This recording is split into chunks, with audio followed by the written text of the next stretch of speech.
E aí pessoal, beleza? Tudo bem com vocês? Sou o professor Ítalo e essa é mais uma videoaula da nossa disciplina em sistemas pneumáticos.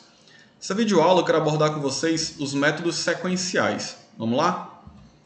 Primeira coisa que nós temos que entender é que o método sequencial ele se diferencia do método intuitivo. Todos aqueles circuitos que nós utilizamos nos vídeos anteriores, nós abordávamos o método intuitivo, em que pela experiência, pela intuição ou pela previsão de comportamento, nós tomávamos algumas decisões que iam auxiliar a montagem do nosso circuito pneumático. Já o método sequencial, ele utiliza um algoritmo de elaboração de circuito baseado em técnicas pré-determinadas. Cada uma dessas técnicas se refere ao método sequencial utilizado. Aqui no nosso curso, eu vou apresentar para vocês o método cascata e o método passo a passo. A utilização desses métodos sequenciais abre possibilidade para circuitos que não são triviais de serem resolvidos na sua maioria. Um exemplo que você pode tentar aí é utilizar um circuito regenerativo com a sequência de ativação A+, A-, B+, B-. Você vai perceber que alguns contrassinais vão acontecer e que não são tão fáceis de resolver utilizando um método intuitivo, por exemplo. Para isso, nós temos que seguir a metodologia desses métodos. O primeiro passo que nós temos que fazer é definir a sequência de ativação do nosso circuito para a divisão dos grupos de linha. E essa divisão ela vai acontecer seguindo algumas regras. Aqui eu coloquei, os grupos são divididos da esquerda para a direita, sem que haja repetição de letras em cada grupo. Para cada grupo, deve-se utilizar uma linha de pressão. Vamos ver esses exemplos aqui, em que eu coloquei dois atuadores, atuador A e o atuador B, com sequência de ativação diferente. Na primeira sequência nós temos A+, B+, A-, B-, onde eu posso fazer a divisão de dois grupos, seguindo da esquerda para a direita. Eu tenho o primeiro grupo, A+, B+, e quando acontece a repetição da letra A, ocorre então a divisão do primeiro grupo. Ou seja, o primeiro grupo possui a letra A+, B+, e o segundo a sequência A-, B-. Você observa que não há nenhuma repetição de letras nesses grupos. Já no segundo exemplo, se eu alterar a ordem de ativação dos atuadores, eu terei A+, A-. Como eu não posso ter letras repetidas, ocorre a primeira divisão de grupos.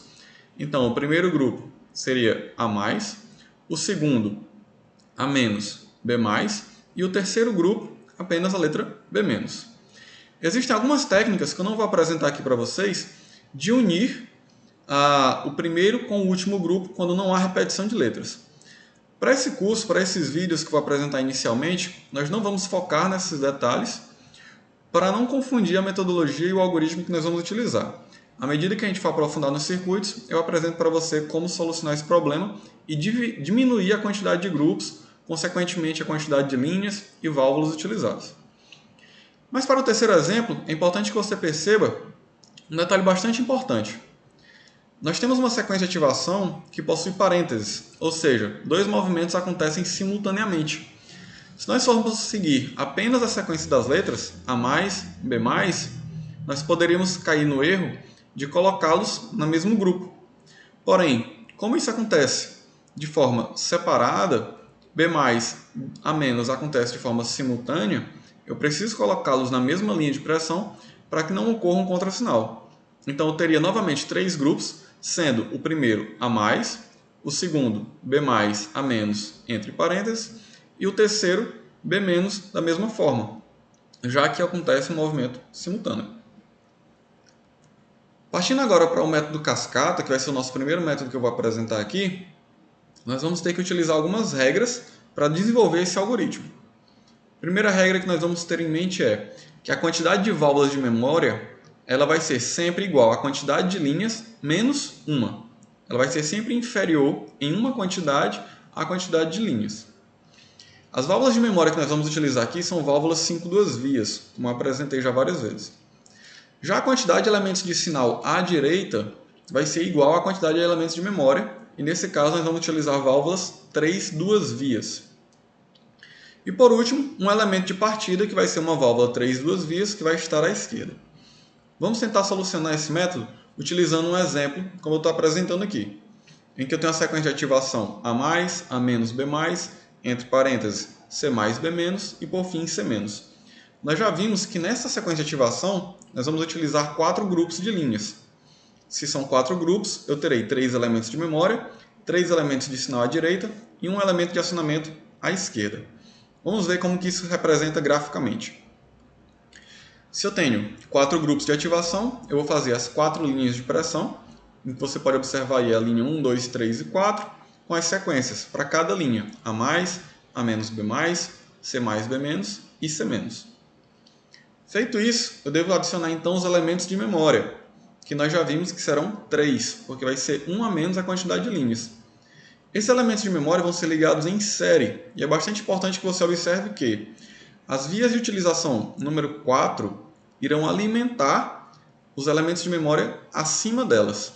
Então você consegue observar que eu tenho 3 elementos de memória, em que o inferior está alimentado pelo meu compressor, que vem da minha unidade de distribuição, e os demais estão alimentados em série pelas vias número 4. O próximo passo é utilizar as vias de utilização número 2 e a via número 4 restante para alimentar as minhas linhas de pressão, ou seja, os grupos de linha 1, 2, 3 e 4. E a forma de fazer isso vai ser, seguindo essa sequência, por isso que é um método sequencial, alimentar as linhas 1, 2, 3 e 4, respectivamente, pelos elementos de memória, em que eu começo pela via de utilização número 4, depois a via de utilização número 2 e assim por diante. É bastante importante que você observe essa parte para que não haja confusão. Posteriormente a isso, eu vou alimentar os elementos de sinal nas linhas de pressão e utilizar o seu sinal das vias de utilização número 2 para fazer o retorno dos meus elementos de memória. Como você observa aqui nessa imagem, cada elemento de sinal será o responsável por fazer o retorno de um elemento de memória, como está mostrado. Para o primeiro elemento de memória, eu tenho um elemento de sinal que vai ser alimentado na primeira linha, e assim sucessivamente. Posterior a isso, eu tenho que fazer as vias de utilização do lado esquerdo, em que eu terei um elemento de acionamento responsável por fazer o acionamento do último elemento de memória, e todo o retorno dos demais elementos de memória serão acionados, serão ativados, vamos dizer assim, pela última linha de pressão, no nosso caso aqui a linha número 4. Dessa forma, eu completei o meu algoritmo para fazer a alimentação dos grupos de pressão número 1, 2, 3 e 4. Como nós temos que fazer a utilização de 3 atuadores pneumáticos, significa dizer que ainda resta um pedaço do nosso circuito pneumático. Vai ser a parte de cima que nós vamos abordar em outros vídeos. Por enquanto, eu quero apresentar apenas isso para não se tornar um vídeo muito longo, beleza? O outro método é o método passo a passo. Nós também vamos ter algumas regras bastante parecidas com o método cascata, mas que se diferenciam em alguns pontos.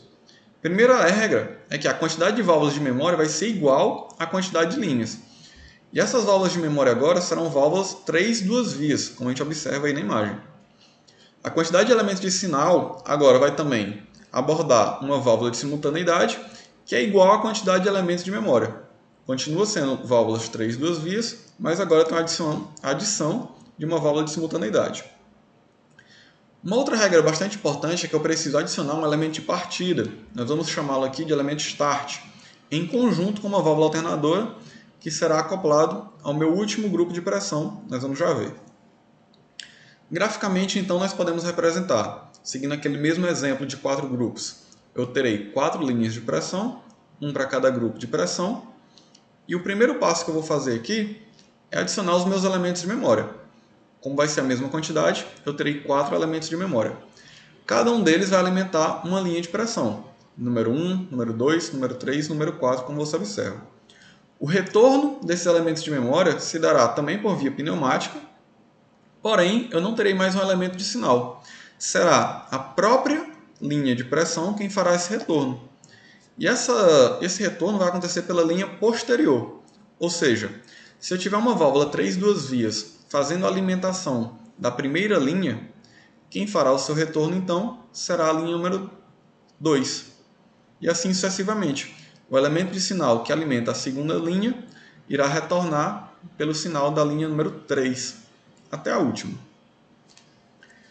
Posteriormente, eu posso acrescentar os elementos de acionamento, que se darão com uma válvula de simultaneidade acoplada a um elemento 3 duas vias, mas também a própria linha de pressão anterior àquela.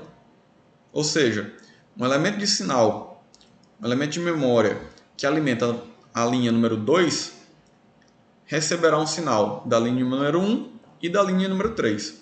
Você pode observar isso atentamente aí no nosso gráfico. E por último, o meu elemento de partida, que é o nosso botão de start, como eu falei para vocês, que vai ser acoplado a uma válvula alternadora, como está mostrado aí na imagem, recebendo um sinal do meu elemento de simultaneidade, da minha válvula AND. Quando tudo isso estiver completo, eu posso então alimentar todas as válvulas para finalizar a parte de baixo do meu método cascata. Ou seja, esse é apenas o algoritmo para um circuito com 4 grupos de pressão. Ainda iremos, novamente, adotar a adição de atuadores, elementos de comando, nos próximos vídeos, nas próximas aulas. Essa foi a nossa aula sobre métodos sequenciais, eu espero que tenha ficado claro para você. Qualquer dúvida, você pode escrever nos comentários e até as próximas aulas. Desejo a você bons estudos.